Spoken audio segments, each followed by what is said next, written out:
Ny Mofonaina isan'andro atolotry ny Mpitandrina RAKOTONAVALONA Maholy.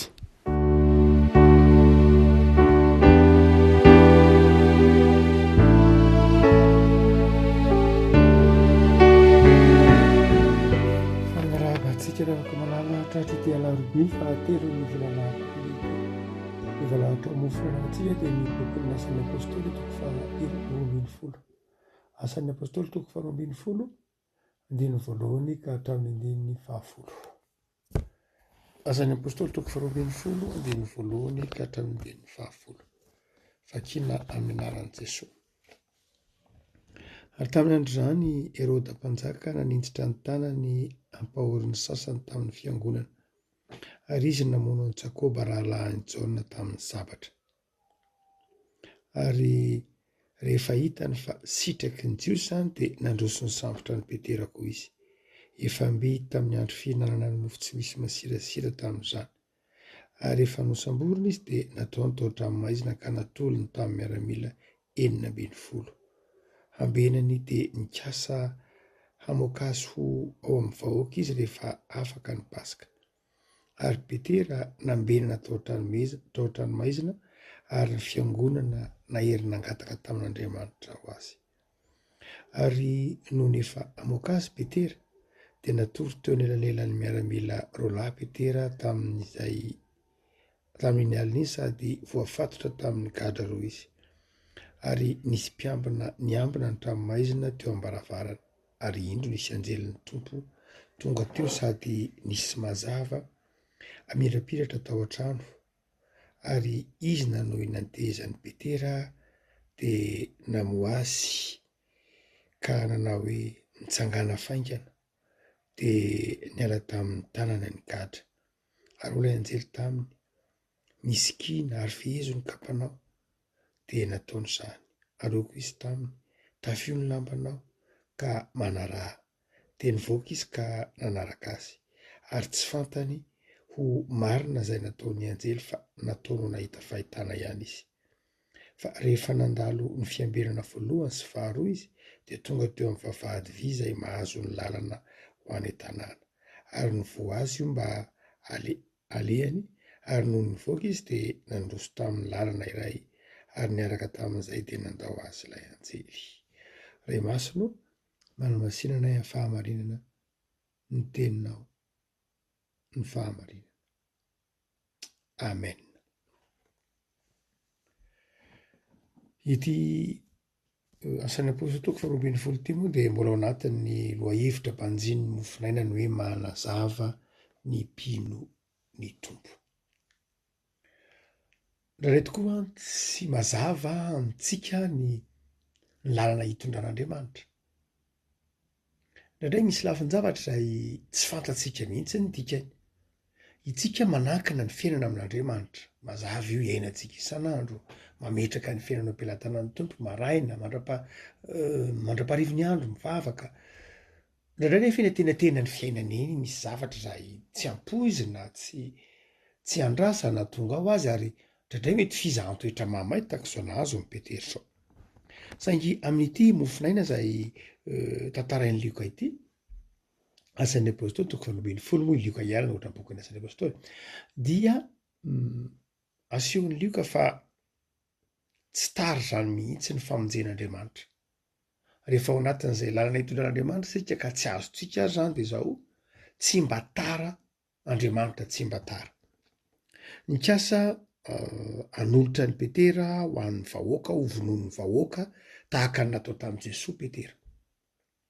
Izany hoe hitantsika amin'ny andininy faha-4 manao hoe ary nisy miaramila 12 niambina ny Petera ary nikasa hamoaka any Petera ao amin'ny vahoaka izy mba ho vonona zany ao aorianan'ny Paska, fihinanana mofo tsy misy masirasira eo.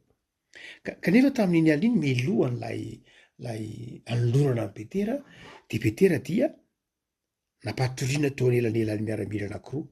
Tamin'ny fotoan'andro moa rehefa migadra ny olona ka milohana ho faty, dia misy miaramila miara-matory aminy ao mba tsy handositra izy, ary lasa sanatria mandositra izy dia izao ilay miaramila miambina azy no tsy maintsy hiarana sazy tokony hiatra tamin'ilay gadra nandositra. Izany dia natao zava-dehibe mihitsy ny famatorana ny Petera tahaka ny famatorana gadra rehetra, ary dia ny fatorana izy dia nasiana miaramila natoro tao elalela ny andry ny amoana azy atolotra amin'ny vahoaka ho tsarainy ny vahoaka. Dia tao anatin'izany kosa nefany dia nivavaka ny fiangonana.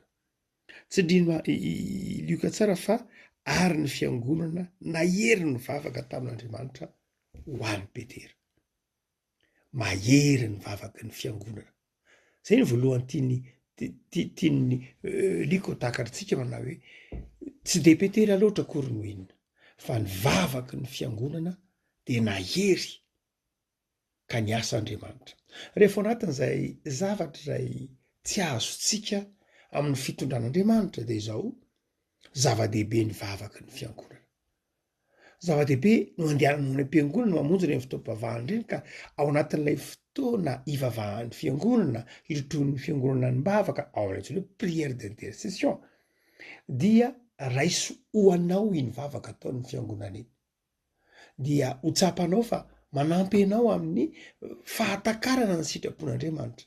Tsisy na inona nataon'ny Petera tamin'ny nanafahana azy teto ny fiangonana ny vavaka.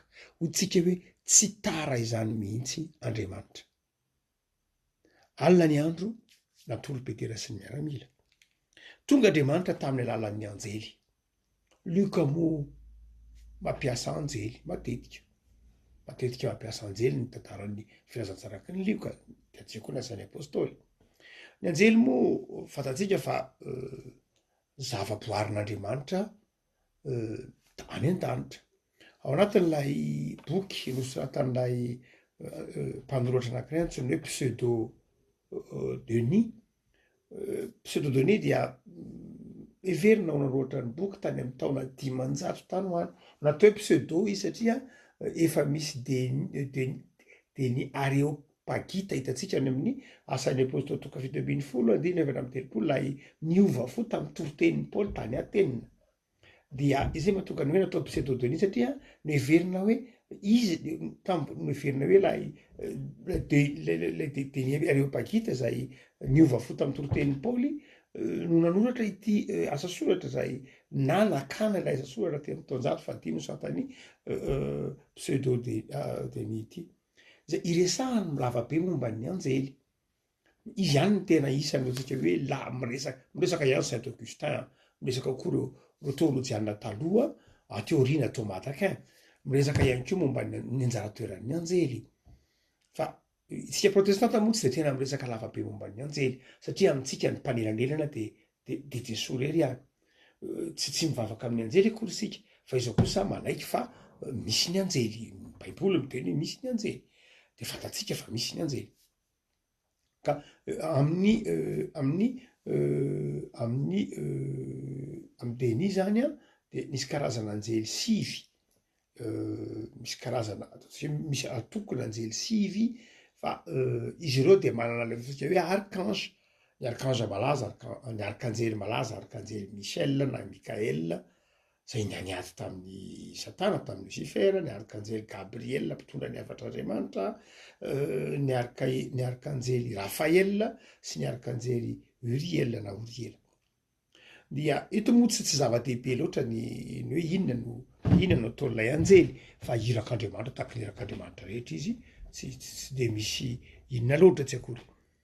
Fa izay zava-dehibe asehon'ny liko dia namonjy an'ny Petera Andriamanitra tamin'ny alalan'ilay anjely.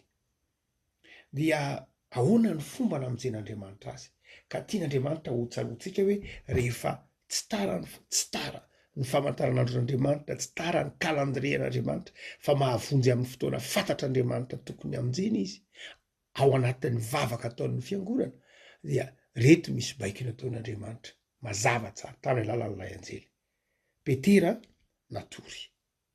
Petera zany fotoana io voafatotra ary dia natory ao anatin'ny tebiteby, matory ao anatin'ny tahotra, matory ao anatin'ny ahoana moa zany.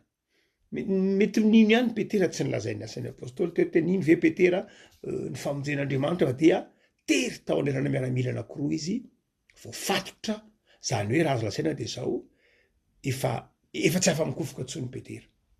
ary mety betsaka ny tahaka ny Petera amin'ny androtsika kehitriny amin'ny fiainana, tery eo anelanelan'ny zavatra sarotra, tery eo anelanelan'ny zava-manahirana, tsy manana ny tanana voafatotra, tsy afaka manao na inona na inona. Ao anatin'izany nefa no isian'ny famonjen'Andriamanitra. Tonga Andriamanitra tamin'ny alalan'ny anjeliny, toy izy tamin'ny Petera. Nanohina ny tehezan'ny Petera izy. Ny dikany hoe nanohina ny tehezan'ny Petera izy de izao. Petera zany na natory ohaka na natory ny rirana. Zay milaza fa tsy tena tafandromandry Petera, tsy nilamina tsara ny torimason'ny Petera, tsy matory ny tsy lany Petera. Fa na Petera natory ny rirana, satria tery eo aneraneran'ilay miaramila, na Petera natory ny ohaka, ho tsy ny ohaka aloha sarotra satria mifatotra ny tanany. Fa ny rirana ve Petera. Fa izao nikitiany anjely, nitohin'ny anjely lay taola tehezana. Misy dikan'ilay hoe tehezan'ny Petera. Toy ny milaza ilay mampijoro amin'ny Baiboly, ny taola tehezana na ny tehezana dia ilay mampijoro, ny kotiny, ny tohin'ny anjely zany Petera mba hijoro, tsy hiondrika. Ary ny voalohany ataon'Andriamanitra ry havako malala, rehefa anatin'ny ady sarotra itsika indraindray tery de miondrika, de kivy, de resy, dia tohin'Andriamanitra ny tehezana. Ny tohin'Andriamanitra ny tehezantsika, zany hoe toy ny milaza hoe tairin'Andriamanitra isika. Mba tsy ho kivy. Ny ataon'Andriamanitra voalohany dia manala ny ankiviana ty anatintsika, manala ny tahotra ty anatintsika. Toy izy tamin'ny Petera am'izay, rehefa nitohininy ny tehezany, de izy mitsangana faingany ianao, mitsangana faingany ianao. Mbola eo reo miaramila miara-matory amin'ny Petera fa izy hoe mitsangana ianao. Mipaiky voalohany de zao, rehefa anatin'ny ady sarotra ianao de zao esorin'Andriamanitra ny tahotra. De izy manao hoe mitsangana. Ny dikany teny hoe mitsangana de zao milaza fahavononana, ny fahavononana.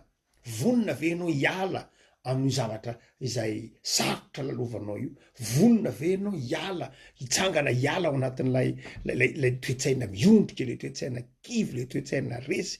Vonona ve zany? Toy izy mantsy amin'ny Petera. Tsy hoe mitsangana amin'ny tarehitrehitra, fa mitsangana faingana. Toy ny hoe fohy ny fotoana, fa nalaroatra ny fotoana, zao ny fotoana mety, mitsangana ianao. Dia faharoa de zao, paiky faharoa de zao, atsofoy ny kapanao, fehezo ny kapanao, ampidiro ny tongotrao ny kapanao, fehezo ny kapanao. Zany hoe raha ohatra ka mijery tsara tsika amin'ny filaharany fiakanjoana jiosy, dia tsy ny kapa mihitsy akory ny voalohany. Fantatsika tsara fa tsy ny kapa ny voalohany rehefa miakanjo ny jiosy. Ny akanjo aloha ny voalohany, rehefa andeha ny jiosy de zao, ny akanjo aloha ny akanjo voalohany, satria ohatrano izy, zay ny akanjo, ny peratra eny amin'ny tanana, ny satroka, ivoaka ny tanana izay mampiditra an'ilay kapa, ny kapa ny farany. Fa eto de zao, ny kapa nasean'Andriamanitra nampidirina voalohany indrindra. Tsangana ianao dia fehezo ny kapanao. Inona ny dikan'izany? Fahavononana tanteraky ny handeha. Handeha ianao, ho afaka ianao.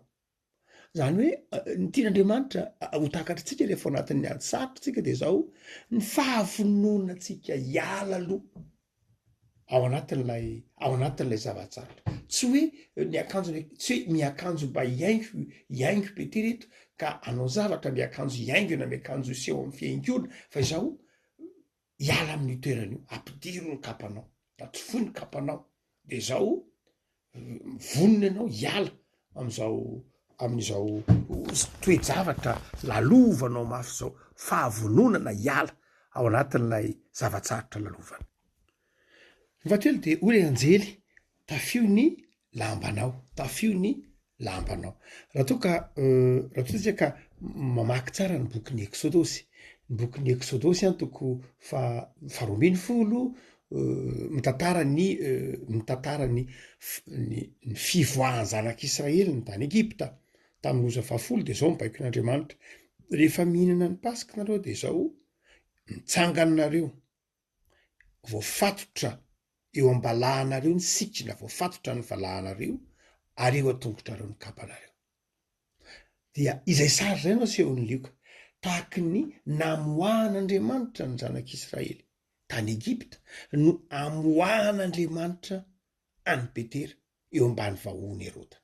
Zany hoe misy toetra mandrakariva izay tsy miova ao amin'Andriamanitra rehefa manafaka na inona karazana fatorana na gadrana na inona zavatra lalovany aloha de zao Andriamanitra mpanafaka.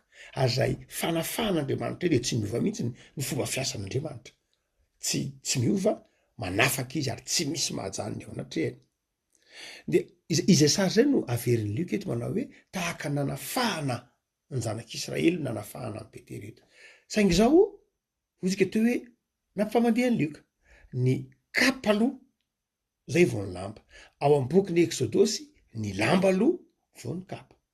Tsy de zava-dehibe loatra raha ohatra ka raha toka jerena amin'ny lafiny tsotra fitany zanaka tsotra fotsiny io. Raha ohatra ka mijery ny tantanany zanak'Adala koa tsika amin'ny Lioka 10 tam'lay zanak'Adala zay niverina tao am'ireny de zao ny lamba aloha vao ny kapa. Ampidiro ny lamba, ampidiro ny akanjo tsara indrindra, ampidiro ny peratra satrosatroy ny lohany de zay vao ny kapa.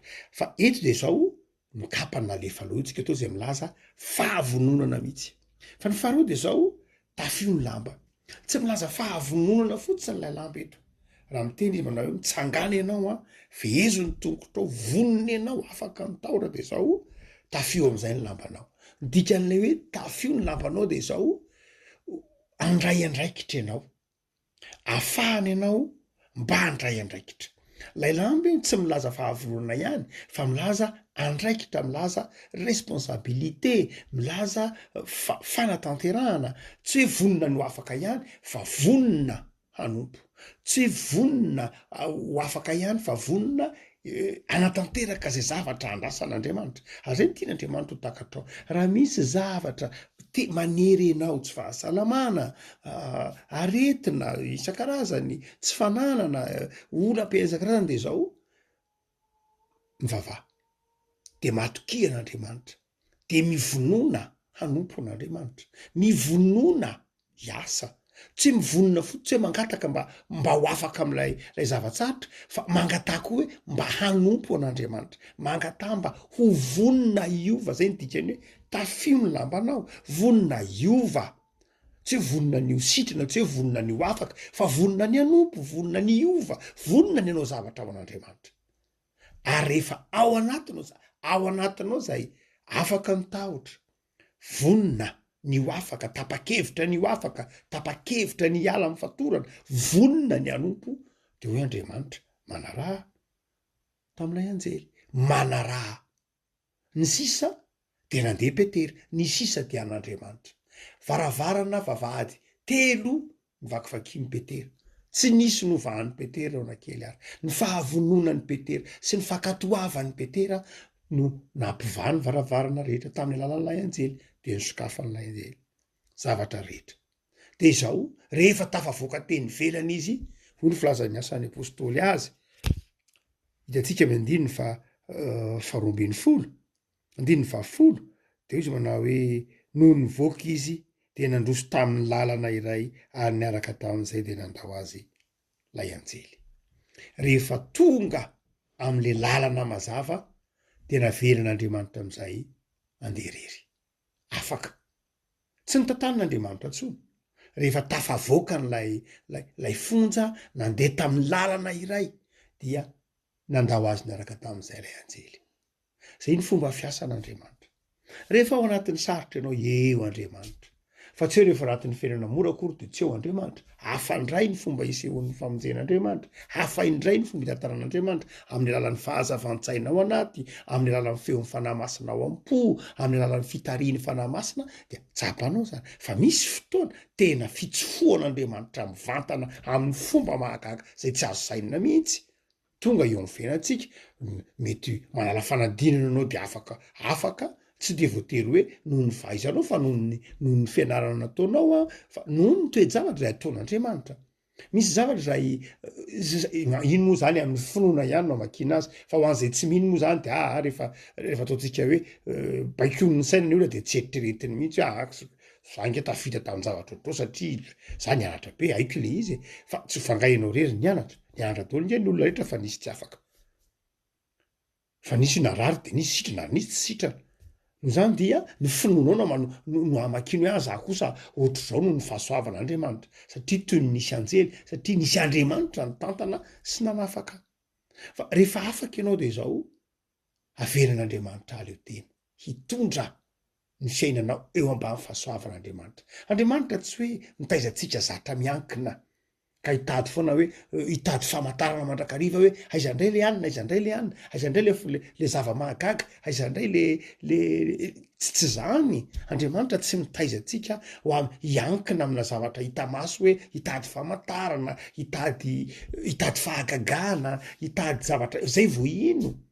Misy fotoana tsy foan'Andriamanitra mivantana mety indre mandeha amin'ny fiainanao ohatra na mety sisy an'izany mihitsy ary fa hampahatsapain'Andriamanitra fotsiny ataon'Andriamanitra miny fotsiny ianao de ampy zay fa ny zava-dehibe de zao ny finoanao tiany lioko takatrao amin'ny kasan'ny apôstôly hoe zavatra roa Andriamanitra de eo akaikinao rehefa ao anatin'ny ady sarotra ianao tsy manary ianao zany Andriamanitra fa ny faharoa de zao ny fanapahan-kevitrao ny tena zava-dehibe. Ina le fanapahan-kevitra? Ianao manaiky hitsangana ianao manaiky hovonina anompo ianao manaiky hakatohan'Andriamanitra ary ny fahatelo moa iny manokana de le hoe vavaky ny hafa. Zava-dehibe ny vavaky ny hafa ho anao. Misy fotoana tena tsy afahanao mivavaka ho anao mihitsy satria anao reraka satria anao trotraka fa zava-dehibe ny hoe misy hafa mitrotro anao amin'ny bavaka ny fiangonana namanao. Zava-dehibe io vavaky ny hafa io zava-dehibe io cellule de prière io lay ataontsika hoe rojom-bavaka mangina atao io zava-dehibe io. Miasa Andriamanitra miasa ho anao de matoky minoan Jesosy fa azonao ianterana fotoana rehetra izy. Vavakasika tombo aosoranao zay noho ny fitiavanao sy ny fiasanao fa ianao Andriamanitra de Andriamanitra mahagaga. Rehefa anatin'ny sarotra zay de asehonao fa eo akaikinay ianao mampitsangana anay mampiala mitahotra ty anatinay eo akaikinay ianao mamoanay amin'ny torimaso mba hatsiaro tena de atao aminao zay hovonina hiala ao anatin'izay zavatsarotra lalovanay fanapahan-kevitra hiala ao anatin'izany zavatra mamatotra anay zany de ataonao ho zava-dehibe amin'ny famoazana anay. Tao aminao koa zay nefa hovonina anompo anao ary ankatosy anaraka anao. Tsisy zava-mahagaga tsy hainao amin'ny famonjenanay ao anatin'ny sarotra. Tompo de mivavaka zay ataovy mahay miankina aminao. Ianao raha toe fanonteny tamin'ny alalan'i Jesosy zanakao fa moa misy zava-mahagaga tsy hainao va? Dia jereo tompo ireo marary, jereo tompo ireo manana olana, jereo tompo ny tanindrazanay, jereo tompo ireo manana ady am-panahy. Mba ho tahaka ny nanafahanao amin'ny Petera no anafahanao azy reny. Andriamanitra mihaino vavaka ianao ary azo ianteherana amin'ny fotoana rehetra. De mijerena tompo amin'izao tena ny herinandro zao. Ataovy matoky zay manan'Andriamanitra zay eo akilany mandrakariva. Ary atoka variana ao anatin'ny fahasaganana sy ny fahantrano zay ka mieritreritra onona foinao de meteza ijerenay tompo. Ary meteza anohina anay, meteza hamoanay ary meteza ampahery anay. De ampitory aty anatin'ny mandrakariva Jesosy ny fahatokiana ny fitiavanao fa tsy tara ny famantaranandronao, tsy tara ny kalandrianao fa manana ny fotoananao ianao sy ny fombanao amin'ny famonjena izay rehetra mety hita aminao de mampahirezana ny fiangonana koa ho hivavaka ho an'ny hafa mandrakariva, mampahirezana mba hifampitrotro amin'ny bavaka fa ny vavaky ny marina dia mahery indritra. Misaotra Jesosy. Amen.